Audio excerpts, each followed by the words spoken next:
नमस्ते साथियों, स्वागत है आपका एक बार फिर से इंजीनियरिंग टेक्निकल सॉल्यूशंस में।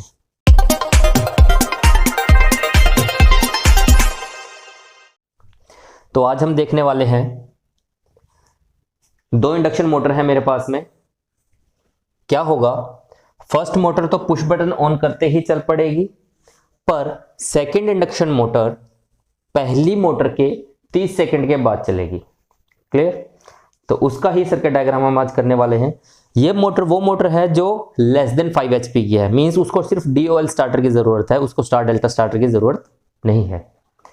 तो DOL स्टार्टर की मदद से हमने 3 फेज इंडक्शन मोटर को इस तरीके से स्टार्ट करना है कि सेकेंड मोटर फर्स्ट मोटर के 30 सेकंड के बाद चले। क्लियर? चलो आइए देखते हैं। 3 फेज बस बार बना दी, RYB। पैरेलली दोनों मोटर की हम पावर सर्किट डायग्राम को स्टडी करेंगे। सबसे पहले फ्यूजेस, 3 फेज के लिए 3 फ्यूज आ गए, HRC फ्यूज होते हैं ये। उसके बाद में triple pole iron clad MCB, TPIC MCB। उसके बाद MCB से निकल करके पहले 3 फेज फ्यूज में आए, फ्यूज से निकल करके MCB में, फिर MCB से निकल करके तीनों फेज कॉन्टेक्टर के ऊपर वाले टर्मिनल में। जैसे यहां से फ्यूज आए थे, वो फ्यूज के ऊपर वाले टर्मिनल में गए, 3 फेज आए फ्यूज के ऊपर वाले टर्मिनल में। फ्यूज के नीचे वाले टर्मिनल से निकले, triple pole iron clad MCB के ऊपर वाले टर्मिनल में गए। फिर नीचे वाले टर्मिनल से निकले, वो गए K1 कॉन्टेक्टर और यहां पर K2 कॉन्टेक्टर, इनके ऊपर वाले टर्मिनल में RY और B, ये देखिए। उसके बाद नीचे वाले टर्मिनल से निकले, फिर गए MPCB motor protection circuit breaker, इनके ऊपर वाले टर्मिनल में, फिर नीचे वाले टर्मिनल से निकले, MPCB के नीचे वाले टर्मिनल से निकले तीनों फेज 3 वायर्स, और वो गई 3 फेज इंडक्शन मोटर में। यहां पर भी 3 फेज इंडक्शन मोटर, यहां पर भी। इस मोटर को हमने अर्थ किया होता है पहले ही, ये अर्थ का सिंबल होता है। यहां स्पेसिफाई कर दिया गया है कि मोटर्स वो मोटर है जो बिलो 5 HP की है, मींस इसको सिर्फ DOL स्टार्टर की जरूरत है, इसको स्टार डेल्टा स्टार्टर की जरूरत नहीं है। तो अब स्टडी करते हैं कंट्रोल सर्किट डायग्राम। इसको देखिए, आप ध्यान से देखिए तो पावर सर्किट डायग्राम में क्या होगा, K1 कॉन्टेक्टर में MCB को ऑन कर दो, दोनों को। K1 कॉन्टेक्टर को पुश करूंगा तो फेज मेरे यहां से होकर के यहां पे पहुंचे हुए हैं, यहां से यहां तक आए हुए हैं। जैसे ही मैं इसको पुश करूंगा, ये तीनों क्लोज हो जाएंगे कॉन्टेक्ट, और यहां से MPCB के माध्यम से 3 फेज इंडक्शन मोटर में चले जाएंगे और मोटर रोटेट करने लगेगी। सिमिलरली यहां पर K2 को प्रेस करूंगा मैं, MCB को ऑन करके फ्यूज यहां पर आ गए, K2 को प्रेस करूंगा तो MPCB के रास्ते से 3 फेज इंडक्शन मोटर 2 में चले जाएंगे और मोटर रन होने लग जाएगी। अब हमें कंट्रोल सर्किट डायग्राम कुछ इस तरीके से बनाना है कि भाई पहली मोटर पुश बटन ऑन करते ही चल पड़े और दूसरी इंडक्शन मोटर पहली मोटर के 30 सेकंड के बाद चले। क्लियर? देखते हैं। एक फेज ले लिया हमने कोई भी, उस फेज से फ्यूज के रास्ते से होकर के इमरजेंसी स्विच के ऊपर वाले टर्मिनल में, इमरजेंसी स्विच के नीचे वाले टर्मिनल से तार निकल करके जाएगी ऑफ पुश बटन के ऊपर वाले टर्मिनल में, ऑफ पुश बटन के नीचे वाले टर्मिनल से तार निकल के जाएगी ऑन पुश बटन में। अब यहां पर देखिए, ऑन पुश बटन में 2 तारें हैं, एक तो ऊपर से आ रही है और एक यहां से जा रही है। यहां से जाने वाली कॉन्टेक्टर K1, ये जो कॉन्टेक्टर K1 है, इसका 3 कॉन्टेक्ट तो यही हो गए जो पावर कॉन्टेक्ट है, एक इसका कॉन्टेक्ट ये ऑक्सिलरी कॉन्टेक्ट है। ये ऑक्सिलरी कॉन्टेक्ट कॉन्टेक्टर में ही होता है। जैसे मैंने पहले बता दिया गया है कि कॉन्टेक्टर हमारे 3 प्रकार के होते हैं, power contactor, power plus auxiliary contactor और ऑक्सिलरी कॉन्टेक्टर। वो मैं पहले बता चुका हूं, आप एक बार, अगर आपको नहीं पता है कॉन्टेक्टर क्या होते हैं तो पिछली वीडियो में जाकर के आप देख लेना, power contactor, auxiliary contactor, power plus auxiliary contactor, वो वीडियो आपको मिल जाएगी। वहां से आपको पता चल जाएगा कॉन्टेक्टर क्या होता है, कैसे काम करता है, उसके अंदर के कॉन्टेक्ट कौन कौन से होते हैं। तो ये वाला कॉन्टेक्ट जो K1 है, ये इसका ही ऑक्सिलरी कॉन्टेक्ट है। जब वो लगेगा तब ये भी लगेगा। क्लियर? यानी कि अगर ये पोजीशन अपनी चेंज कर रहे हैं तो ये वाला भी K1 का ही पार्ट है ना, तो ये भी अपनी पोजीशन चेंज करेगा। अभी मैं आपको वायरिंग भी बता रहा हूं साथ साथ में। तो यहां से तार निकल करके K1, जो कॉन्टेक्टर K1 का एक ऊपर वाला टर्मिनल है, उसमें चली गई जो NO है बाय डिफॉल्ट। नीचे वाले टर्मिनल से उसी कॉन्टैक्टर के ऑक्सिलरी कॉन्टैक्ट के नीचे वाले टर्मिनल से तार निकल करके पुश बटन के नीचे वाले टर्मिनल में चली गई, ऑन पुश बटन के नीचे वाले में। और ऑन पुश बटन के नीचे वाले टर्मिनल से 3 तारें निकली हैं। एक तो गई है K1 कॉन्टैक्टर की कॉइल में। भाई ये कॉन्टैक्टर अपने आप तो ऑन नहीं होगा, इसको ऑन करने के लिए कॉइल होती है, उस कॉइल को ही सप्लाई देनी होती है हमने। जैसे ही हम कॉइल को सप्लाई देते हैं तो कॉन्टैक्टर के कॉन्टैक्ट्स अपनी अपनी पोजीशन चेंज कर लेते हैं, NO क्लोज हो जाते हैं और NC ओपन हो जाते हैं।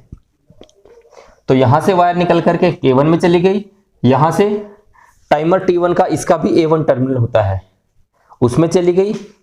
और इधर से निकल करके इस टाइमर का एक ऑक्सिलरी कॉन्टैक्ट है, NO है, उसके ऊपर वाले टर्मिनल में। फिर नीचे वाले से निकल करके K2 में, K2 के भी A1 में, ये कॉन्टैक्टर K2 है, इसके कॉइल के A1 टर्मिनल में। A2 इसका भी A2, इन तीनों को हम न्यूट्रल दे देते हैं बाय डिफॉल्ट डायरेक्टली। तो अब इसको ये इंडिकेटर हमने लगा दिया है अलग से कि जब K1 ऑन होगा तो उसी समय में इंडिकेटर R ऑन हो जाएगा, K2 ऑन होगा तो उसी समय में इंडिकेटर G ग्रीन ऑन हो जाएगा, ताकि पता चल जाए हमारे को कि मोटर कौन कौन सी चल रही है। स्टडी करते हैं। यहां से फेज निकल करके फ्यूज में, फ्यूज से निकल करके इमरजेंसी स्विच में, इमरजेंसी स्विच से निकल करके ऑफ पुश बटन में, ऑफ पुश बटन से निकल करके ऑन पुश बटन में। अब जैसे ही मैं ऑन पुश बटन को प्रेस करूंगा, ऑन पुश बटन को मैंने प्रेस किया तो यहां से फेज निकल करके ये क्लोज हो जाएगा ना, ये क्लोज हो गया तो यहां से फेज निकल करके एक तो इधर चला जाएगा, एक इधर और एक इधर। पहले हम ये देखते हैं, यहां पे गया K1 में चला गया, K1 की कॉइल में चला गया, K1 की कॉइल में चला गया, A2 पर न्यूट्रल इसको डायरेक्टली मिल रही है। तो जैसे ही K1 लगा, K1 ने अपने अंदर के जितने भी कॉन्टैक्ट्स हैं उसकी पोजीशन चेंज हो गई, ये वाले क्लोज हो गए। तो यहां से निकल करके फ्यूज निकल, यहां से 3 फेज निकल करके मोटर में चले गए और मोटर रन होने लग गई। और उसी समय में सिर्फ कुछ सेकंड का ये गैप है, जैसे ही मैंने इसको पुश किया यहां पे सप्लाई चली गई, इसको मैंने छोड़ दिया।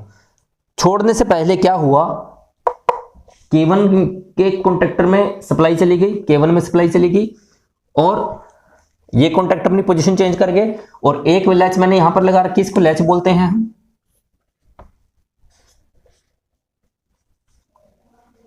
इसको लैच बोलते हैं।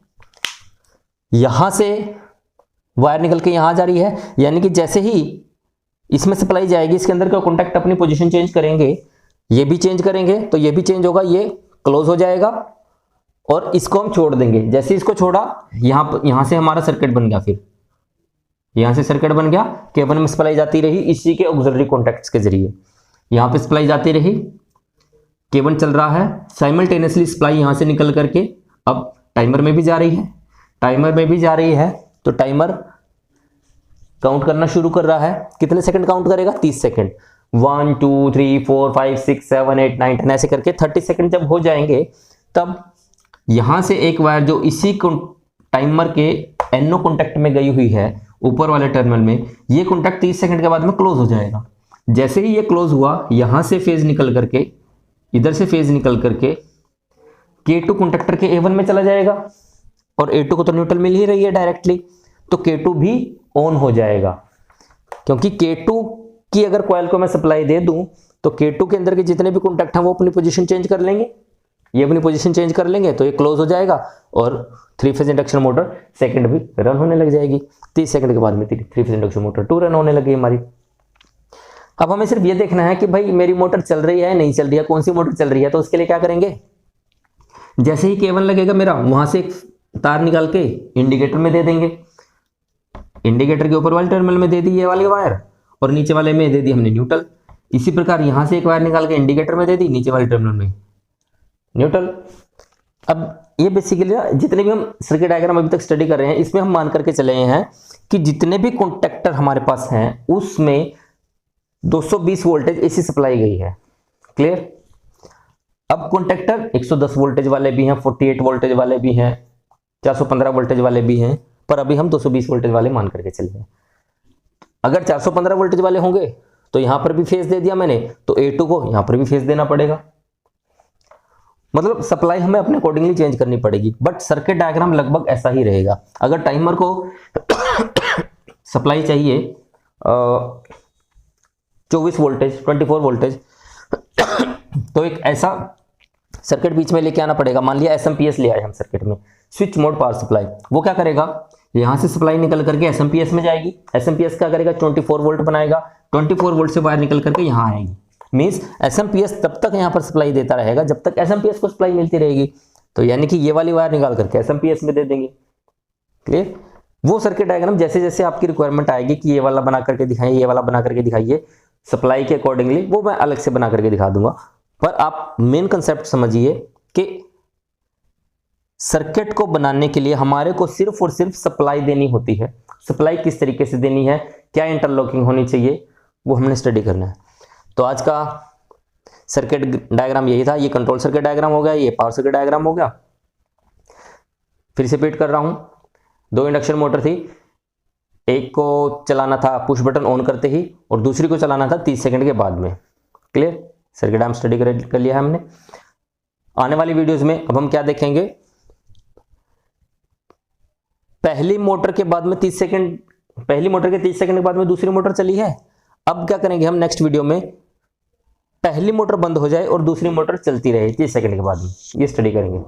तो चैनल के साथ बने रहिए, वीडियोस नई नई आती रहेंगी, जैसे जैसे रिक्वायरमेंट होगी वैसे वैसे वीडियो डालता रहूँगा। ना केवल सर्किट डायग्राम की, कुछ टॉपिक्स और भी अलग से लूँगा। जो भी रिक्वायरमेंट होगी, जो भी इंपॉर्टेंट टॉपिक्स लगेंगे, जिसमें भी वीक होंगे स्टूडेंट्स, जहाँ पर भी रिक्वायरमेंट होगी वही हम शेयर करते रहेंगे। तो तब तक के लिए चैनल के साथ बने रहिए। धन्यवाद।